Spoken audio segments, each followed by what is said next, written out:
creative aspect of nature. And in fact, Spinoza said in Latin, Deus et natura, God or nature, same thing for him. But he also talked about, you know, kind of absolute dependence on that. Anyway, that's a bit about the beginnings of the liberal expression of Christianity with Schleiermacher. I call it a noble experiment that Schleiermacher began at that stage. And I was pretty comfortable in that kind of world. However, in the meantime, the last 3 decades, there's been a conservative rebirth, as it were, in the Presbyterian Church of Aotearoa, New Zealand. The presenting issue was opposition to homosexuality. And eventually it narrowed down to a ban on gay people and people living in de facto relationships from holding any office in the church. That was finally decided on in 2006, and at the last General Assembly of the Presbyterian Church last September, it was reaffirmed. There was a challenge to that decision. It was reaffirmed by 69% of the commissioners at the Assembly. So the church has moved, the Presbyterian Church has moved in a very conservative direction. But given all that, my study leave was due in 2007, and Presbyterian ministers, you know, every month they work, they get 1 day study leave. So after a considerable number of years, you can go and take 3 months. So I took 3 months, went to Cambridge in England. I had been challenged by people like Julian Baggini, who wrote a book called A Shorter Introduction to Atheism. Has anybody seen it? That book? Julian Baggini, Italian name, I think he's an American. And I found his arguments, I read it, and I found them very, very persuasive. I couldn't fault them.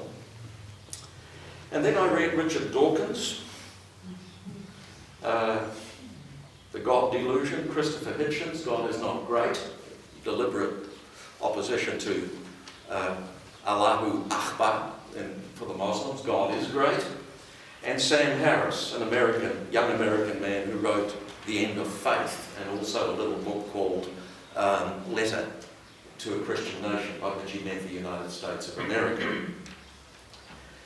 And I did think not Julian Baggini, but the other three went over the top in all sorts of ways. They were very anti-religion, very anti-Christian, and I thought they really overdid it and didn't know sufficient philosophy or theology to be able to deal with some of the issues they were dealing with. Nevertheless, I found their basic arguments irrefutable. Irrefutable. So I decided to go to Cambridge for 3 months, a term, and my aim was to look at both sides of the issue, but especially the work of Christian philosophers and theologians in England. I'll name a few. Sir John Polkinghorne, who was a scientist and a theologian, Alistair McGrath, also a scientist and a theologian, and Oxford philosopher Richard Swinburne, who he's a philosopher, but very Christian and very conservative Christian. So I read quite a bit of their work. And I hoped, by doing this, I had 1.5 years to go before, well, almost 2 years to go before I retired, that I would find enough support to continue as a minister. They might persuade me. Unfortunately, they didn't. I found their arguments were not at all persuasive. So I came back, and what was I going to do? Well, I spent another 2 months in the parish. Very nice group of people. I was sorry to leave them, and after that 2 months, I gave them 3 months' notice, and I retired 1.5 years before I was due to retire from the ministry. And eventually I resigned from the ministry as well. Now, I need to say, I also found liberal theology wanting. That noble experiment begun by Friedrich Schleiermacher, because it was involved in accommodation after accommodation. Something new would come up, and then they would somehow or other explain their way again, or accommodate to this or accommodate to that. Very wishy-washy, not at all convincing to people today, it seemed to me, and certainly not to me. So, in spite of all that, even though churches are struggling in countries like our own, and I think they are, with some exceptions, from a worldwide perspective, the churches are growing by leaps and bounds. I'm talking about Africa, south of the Sahara.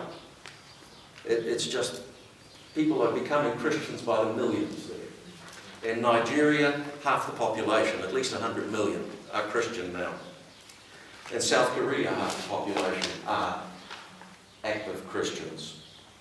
And in Latin America, this has been happening too. There was, of course, the Christian Catholic background, but also Pentecostal and evangelical churches there are growing hand over fist. But all this Christianity is very conservative and very, very fundamentalist.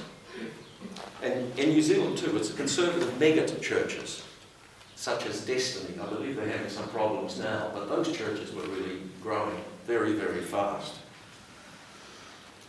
And it seemed to me, if that is the future of the church, then with the problems I was having, it's not for me. And for me, the liberal option also lacks integrity nowadays. People just bend with the wind, even though it's been a noble experiment. So I came to the conclusion that I am a humanist, and have been for years, believing in human resources over the millennia, giving us some answers as to how we should live our lives, answers in various things like that. And actually, while I was a minister, I called myself a Christian humanist. I don't know if you know the story of Jesus walking on a Sabbath through the cornfields with his disciples, and some Pharisees, religious leaders, said, look, your disciples were picking ears of corn. They didn't accuse them of stealing, they just said they're working. By doing that, they're working on the Sabbath. And Jesus told them a story about how King David, with his soldiers, they were, well, he wasn't king yet, he was a rebel.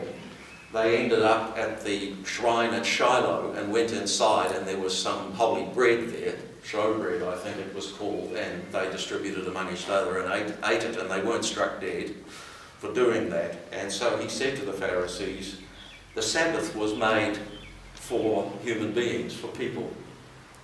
People were not made for the Sabbath.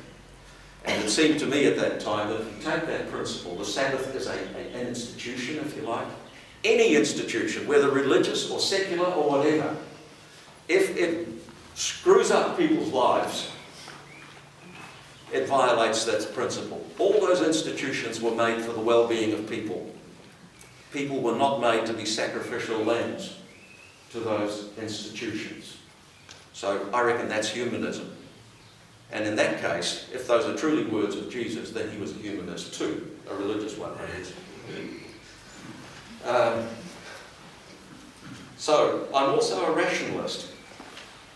And I take that to mean that I take as basic to rationalism the principle of contradiction. Something cannot be true and not true at the same time. Something cannot be true and not true, cannot be true and false or not true at the same time. I think the Trinity probably goes by the board with that. Can a thing be 1 and 3 at the same time? I don't think so. Can it be 3 and 1 at the same time? It's sort of false mathematics, it seems to me. And the incarnation is probably ruled out by that as well, you know. One person with a human nature and a divine nature. I mean, how does that work? Doesn't really, you know, these are key doctrines of Christianity. For me, they don't make sense anymore. I know how they developed historically, but I don't think it makes sense.